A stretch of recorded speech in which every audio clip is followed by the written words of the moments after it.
Polisi telah menangkap para pelaku yang membegal para remaja di Depok, Jawa Barat. Lantas bagaimana awalnya para remaja ini bisa jadi sasaran pembegalan? Simak penelusuran jurnalis Kompas TV Dian Silitonga.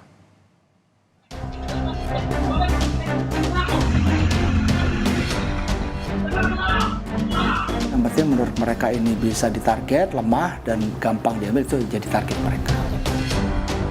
Akhirnya membacok korban itu karena gimana? Saya ditarik dari motor, saya jatuh, ada warga, akhirnya saya bacok. Seorang remaja di Depok, Jawa Barat menjadi korban pembegalan. Kedua pelaku melukai siswa kelas 2 SMP tersebut menggunakan senjata tajam. Lantaran korban membela diri karena pelaku merampas HP-nya. Kini, polisi telah menangkap kedua pelaku begal. Lantas, mengapa pelaku membegal anak sekolah? Ikuti penelusurannya bersama dengan saya dalam Gelar Perkara. Inilah detik-detik seorang pelajar SMP di Depok, Jawa Barat menjadi korban pembegalan pada Rabu 24 April lalu. Saat pelaku merampas HP miliknya, korban sempat melawan. Naas, pelaku melukai korban menggunakan senjata tajam. Sehari pasca kejadian, polisi menangkap pelaku. Itu terjadi pembegalan terhadap korban anak SMP 2 Depok. Kejadiannya sekitar jam setengah 2 siang di Jalan Anggrek, itu wilayah Pancoran Mas. Itu dilakukan oleh dua orang pelaku dalam menggunakan motor. Tanggal 25 dini hari tertangkap satu orang tersangka atas nama Nikola Ahmad. Ya, dari keterangan saksi-saksi juga deteksi yang kita lakukan, akhirnya kita menangkap tersangka satu lagi atas nama Wahyu, yaitu di Cilengsi. Saya berada di tempat kejadian perkara pembegalan siswa SMP di kawasan Pancoran Mas, Depok, Jawa Barat, di mana korban juga mendapat luka bacokan saat pembegalan. Menurut penuturan saksi, korban sempat berteriak minta tolong sebelum akhirnya pelaku melarikan diri. Bagaimana lengkapnya? Saya akan langsung bertanya kepada salah satu saksi yang berada di TKP. Pembegalan yang menimpa remaja DH terjadi sekira jam setengah 2 siang di Jalan Anggrek 5, Pancoran Mas, Sawangan, Depok. Saat itu, kondisi jalan di sekitar TKP cukup sepi.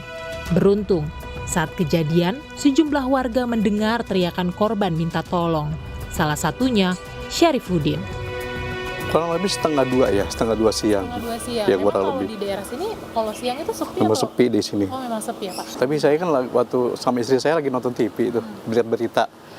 Ya, pas itu dia teriak, HP gua, ya kan? Saya kira bercanda, bisa anak sekolah bisa begitu bercanda kan. Pas dia bilang, tolong begal. Baru saya tuh keluar, tolong, saya keluar. Weh, begal. Saya teriakin begal, saya lari. Dia sampai acungin celurit ya kan. Dia sampai goyang gitu, kalau goyang kejar sama orang itu kan. Pada tahu, baru saya aja sama istri saya yang tahu. Mungkin kalau nggak teriak, mungkin anak itu bisa parah gitu. Kirain bercanda. Sejumlah warga berhamburan keluar rumah saat mendengar teriakan Syarifuddin. Kedua pelaku pun seketika kabur. Kita tolong, baru tuh saya keluar sama istri saya. Weh, begal. Saya bilang, baru tuh orang pada keluar semuanya. Tapi nggak berhasil ditangkap warga ya? Nggak berhasil, kabur dia. Nggak ada, dia langsung lari dia, megang ini. Langsung ke orang tuanya, pulang ke rumah orang tuanya. Nggak lama bapaknya datang, mana begalnya? Udah kabur Pak, saya bilang. Berdasar keterangan polisi, pembegalan berawal saat korban DH pulang sekolah sekitar jam setengah 2 siang. Jarak antara sekolah dan rumah korban kurang lebih 500 meter. Korban berjalan seorang diri sambil memegang smartphone. Saat melewati Jalan Anggrek 5, dua pelaku NA dan WA yang mengendarai motor menghampiri korban sambil menanyakan alamat. Korban berhenti, lalu WA yang duduk di belakang turun dari motor, merampas HP korban. Namun, korban mempertahankan HP-nya. Masalahnya waktu itu si korban mempertahankan handphone. Begitu mempertahankan handphone, mereka berdua ini, si begal ini turun, lalu berusaha untuk ngambil juga. Jadi karena mereka juga sudah persiapan bawa senjata tajam, digunakan senjata tajam itu untuk mendapatkan handphone itu. Setelah handphonenya diambil, baru mereka kabur gitu. Tapi itu sempat melukai si korban gitu.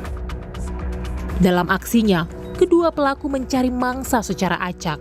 Mereka mengincar korban yang terlihat membawa barang berharga seperti HP. Sebelum membegal, pelaku terlebih dulu pura-pura menanyakan alamat pada korban. Jadi sebenarnya mereka berdua ini targetnya pertama random.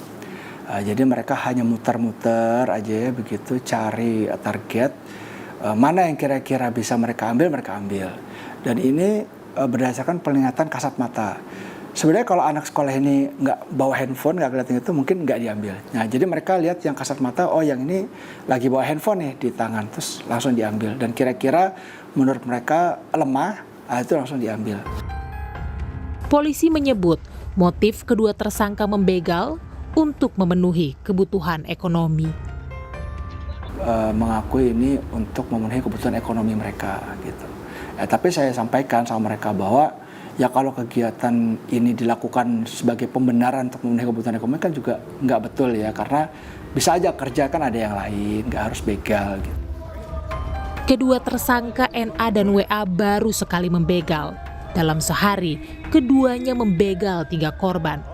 Saat ini, polisi masih menyelidiki identitas korban lainnya. Kalau TKP di kita itu ada di Cinere, di Beji, di Krukut ya. Nah, ini terakhir ini mereka melakukan di Pancoran Mas. Jadi 3 kali itu targetnya beda-beda. Cuma kita lagi cari ini korbannya siapa. Karena kalau kita data sebenarnya di laporan polisi kita belum ketemu nih korban yang melaporkan hal itu. Kepada saya, salah satu tersangka mengakui telah membegal 3 korban. 2 korban diantaranya adalah pelajar. Yang di Pancoran Mas, yang saya yang di Beji, yang di Krukut nggak berhasil, Kak. Yang di Beji sama Krukut nggak berhasil? Di Beji berhasil, di Krukut nggak. Itu korbannya siapa aja?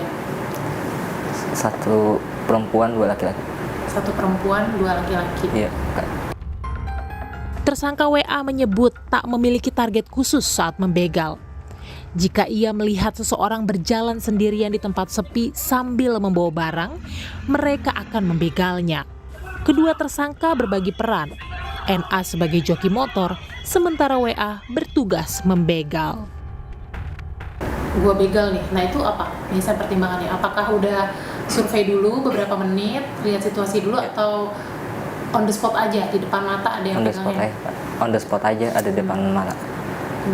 Masuk dulu, ada gang, ada yang di depan mata. Gimana sih kalian membagi perannya pada saat melakukan aksi itu? Nicholas yang membawa motor, saya yang eksekutor. Kini kedua tersangka harus mendekam di balik jeruji besi. Polisi menjerat NA dan WA dengan pasal berlapis. Ancaman hukumannya maksimal 12 tahun penjara. Ya, jadi pelaku ini dikenakan pasal 365 ayat 2 KUHP. Jadi pencurian dengan kekerasan yang mengakibatkan luka berat. Itu ancaman hukumannya 12 tahun penjara. Kita juga kenakan Undang-Undang Perlindungan Anak yang 35/2014. Ini memang tidak fokus ke situ karena memang ancaman hukumannya cuma 5 tahun. Sehingga kita memfokuskan ini pada kegiatan pencurian dengan kekerasan yang mengakibatkan anak ini terluka. Sementara itu pada 1 Mei, polisi akhirnya menangkap pelaku pembegalan remaja perempuan yang terjadi di wilayah Kelurahan Jatimulya, Cilodong, Depok. Aksi pembegalan terjadi pada 26 April lalu sekitar jam 2 siang. Saat kejadian, korban mempertahankan HP-nya yang dirampas pelaku YSF. Akibatnya, korban terseret motor pelaku sejauh beberapa meter. Berdasarkan laporan dari korban yang kita tindak lanjuti kaitannya dengan dugaan pidana pencurian dengan kekerasan atau pembegalan yang terjadi pada hari Jumat tanggal 26 April 2024 sekitar pukul 13.58 WIB. TKP-nya itu di Jalan MTS Negeri Depok di Jatimulya Cilodong, Kota Depok. Untuk korbannya itu anak di bawah umur, pelajar SMP umur 13 tahun, inisial ZN. Pembegalan yang menyasar pelajar menunjukkan bahwa hak anak untuk memiliki rasa aman di ruang publik sewaktu-waktu bisa terancam.